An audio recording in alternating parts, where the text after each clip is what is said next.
এই যে আজকে আপনাদের এখানে আসলাম, কেন এসেছি জানেন তো? কেন বলেন তো? কি কেন এসছে বলেন তো ভাই? ওই যে দূরে দাঁড়াচ্ছেন, হ্যাঁ, খাল খননের জন্য। কি নাম খালটার? পাতালি খাল। এই খালটা কিন্তু আজকে যে আমরা পুনর্খননের কাজে হাত দিয়েছে, এই খালটা প্রথম খনন করেছিলেন আজকে থেকে 50 বছর আগে কে? শহীদ রাষ্ট্রপতি জিয়াউর রহমান। প্রিয় ভাই বোনেরা, এই খালটি আমরা এই জন্য খনন করতে চাই, কারণ আপনাদের নিশ্চয়ই মনে আছে, আপনারা নির্বাচনের আগে শুনেছিলেন যে আমরা দেশের মানুষের সামনে বলেছিলাম যে আমরা সরকার গঠন করতে, আল্লাহর রহমতে সরকার গঠন করতে সক্ষম হলে আমরা দেশের জন্য কতগুলো কাজ করতে চাই, এবং কি কি সেই কাজগুলো।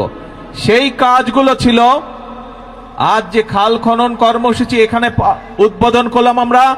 এইরকম দেশে আমরা বিভিন্ন জায়গায় খাল খনন কর্মসূচির কাজ শুরু করতে চাই, পুনর্খননের কাজ শুরু করতে চাই, এবং ইনশাল্লাহ আগামী 5 বছর আমরা সারা বাংলাদেশে আমাদের লক্ষ্য হচ্ছে 20,000 কিলোমিটার খাল আমরা খনন করব। কারণ এই খাল, এই যে পাতালি খাল, এই খাল খনন করার ফলে আমরা দেখেছি প্রায় 40,000 মানুষ উপকৃত হবে। এই এলাকার প্রায় 1200 হেক্টর জমিতে পানির সুবিধা পাবে কৃষিকাজের সময়। প্রায় 1200 মেট্রিক টন খাদ্যশস্য বেশি উৎপন্ন হবে এই এলাকায়, এবং সরাসরি প্রায় 8,500 কৃষক ভাই সেই সেচ সুবিধা পাবে এই খাল পুনর্খনন করার মাধ্যমে। এইভাবে চিন্তা করুন, সারা বাংলাদেশে যদি আমরা যেই খালগুলোকে লক্ষ্য করেছি সেই খালগুলো যদি খনন এবং পুনর্খনন করতে পারি, তাহলে চিন্তা করুন এই একটি এলাকাতেই এই 10 বর্গ কিলোমিটার এলাকার মানুষ এই পানির সুবিধা পাবে। তার মধ্যে 40,000 মানুষ তো পানির সুবিধা পাবে, সাথে 8,500 কৃষক ভাই, সরাসরি যারা কৃষক, তারা সেই সুবিধা পাবে এই একটি উপজেলাতে, এই সদর থানাতেই।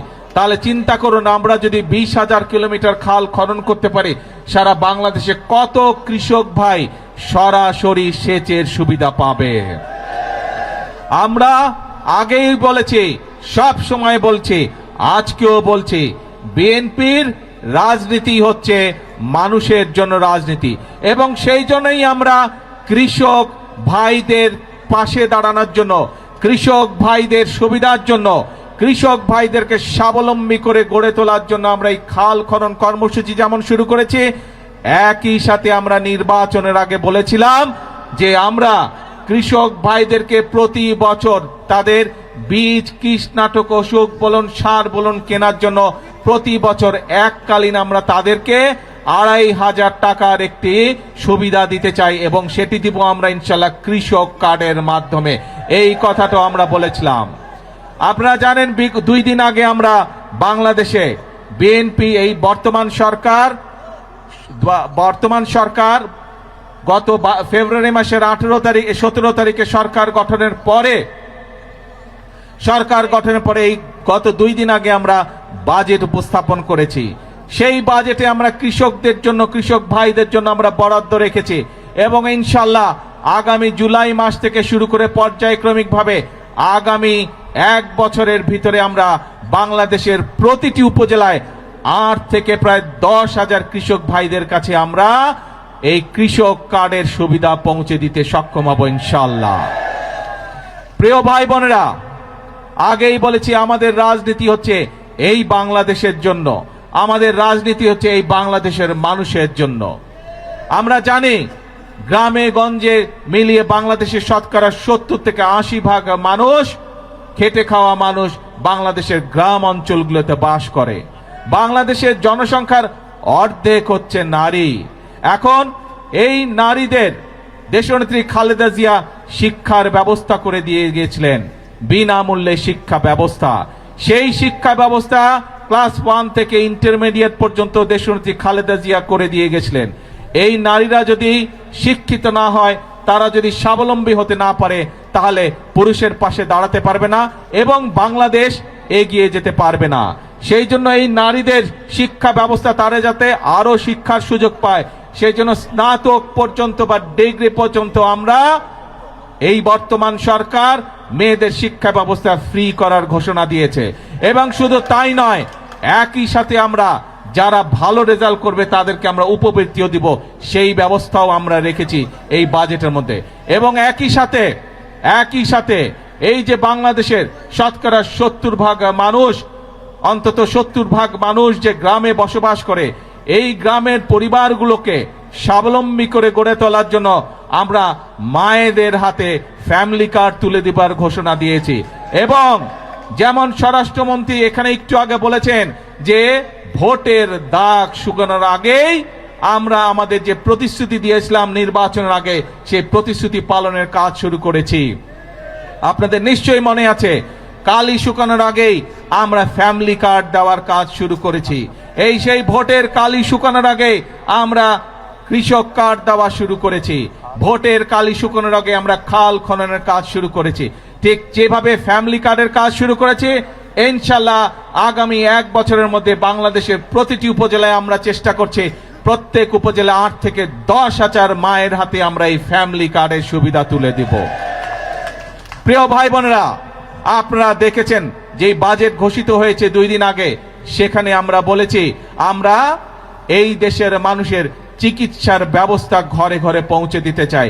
মানুষ যাতে চিকিৎসা সুবিধা পায়, মানুষ যাতে স্বল্প মূল্যে ওষুধ পেতে পারে, তার জন্য আমরা ব্যবস্থা গ্রহণ করছি। এবং সেই জন্যই অনেকগুলো চিকিৎসা ব্যবস্থার অনেকগুলোর উপরে আগের সরকারগুলো ট্যাক্স রেখে গিয়েছিল, ভ্যাট দিয়ে গিয়েছিল, আমরা সেই ট্যাক্স গুলো আমরা উঠিয়ে নিয়েছি। তার ফলে আগে একজন হার্টের রোগী সে যদি স্টেন্টিং করত, তাহলে তার যেখানে প্রায় 1.25 লক্ষ টাকার মতন খরচ হতো, সেই টাকা এই ট্যাক্স উঠায় নেবার পরে আগামী জুলাই মাস পর থেকে ইনশাল্লাহ সেটি প্রায় অর্ধেকে নেমে আসবে।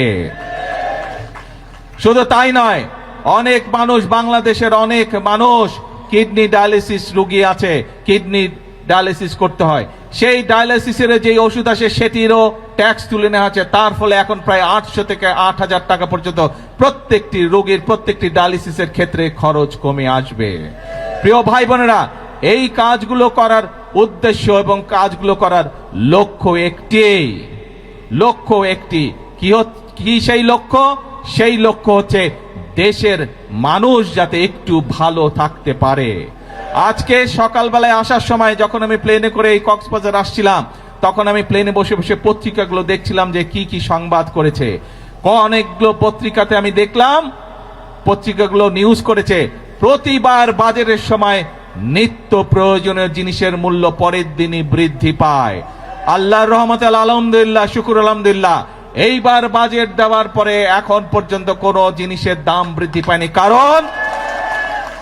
কারণ চাল, ডাল, তেল, নুন সব প্রয়োজনীয় যে জিনিসগুলো আছে তার উপরে যে সকল ট্যাক্স ছিল, বর্তমান সরকার এই 2 দিন আগের বাজেটে 60টি পণ্যের উপর থেকে ট্যাক্স তুলে নিয়েছে, যাতে করে নিত্য প্রয়োজনীয় জিনিসের দাম না বাড়ে। প্রিয় ভাই বোনেরা, কারণ উদ্দেশ্য একটি, লক্ষ্য একটি, দেশের মানুষ যাতে ভালো থাকতে পারে। কিন্তু প্রিয় ভাই বোনেরা, আমরা যেমন মানুষের নিত্য প্রয়োজনীয় জিনিসের, ওষুধ, বিভিন্ন চিকিৎসার বিষয়ের ট্যাক্স কমে দিয়েছি যাতে সেগুলোর দাম কমে যায়, যাতে মানুষ স্বস্তিতে থাকতে পারে। আমরা ট্যাক্স বাড়িয়েছি কিসে? আমরা ট্যাক্স বাড়িয়েছি মদের উপরে। আমরা ট্যাক্স বাড়িয়েছি কিসে? আমরা ট্যাক্স বাড়িয়েছি সিগারেটের উপরে, যা মানুষের জন্য ক্ষতিকারক। কিন্তু আমরা সামাজিক মাধ্যম সহ বিভিন্ন নিউজের মধ্যে দেখলাম একটি খবর। সেই খবর? বিরোধী দল দেখলাম বলছে যে এই বাজেট তারা মানে না, গণবিরোধী বাজেট মানে না। প্রিয় ভাই বোনেরা, আপনাদের কাছে আমার প্রশ্ন, দাঁড়াও। প্রিয় ভাই বোনেরা, আপনাদের কাছে আমি প্রশ্ন রেখে যেতে চাই, যেই বাজেটে ট্যাক্স কমানো হয় সেই বাজেটও বিরোধী দল মানে না। যেই বাজেটে মদের দাম বাড়ানো হয়, যেই বাজেটে সিগারেটের দাম বাড়ানো হয়, সেই বাজেটও বিরোধী দলের পছন্দ নয়। তাহলে এবার বিরোধী দলের উদ্দেশ্য বুঝতে পেরেছেন, লক্ষ্য বুঝতে পেরেছেন। তাদের লক্ষ্য বা উদ্দেশ্য দেশের মানুষের পাশে দাঁড়ানো নয়, তাদের উদ্দেশ্য একটাই, তাদের লক্ষ্য একটাই, সেটা হচ্ছে দেশের মধ্যে একটি অস্থিতিশীলতা, অশান্তি তৈরি করা, মানুষকে বিভ্রান্ত করা। প্রিয় ভাই বোনেরা, আমরা আরেকটি বিষয় এখানে বাজেটের মধ্যে উল্লেখ করেছি। বাংলাদেশ কৃষি প্রধান দেশ, কিন্তু কৃষির সাথে সাথে একই সাথে আমাদেরকে শিল্প বাণিজ্য গড়ে তুলতে হবে, এবং সে কারণেই শিল্প বাণিজ্য যদি গড়ে উঠতে পারে আমাদের সন্তানরা সেখানে কর্মসংস্থানের ব্যবস্থা হবে, চাকরি বাকরি ব্যবসা বাণিজ্য করতে পারবে।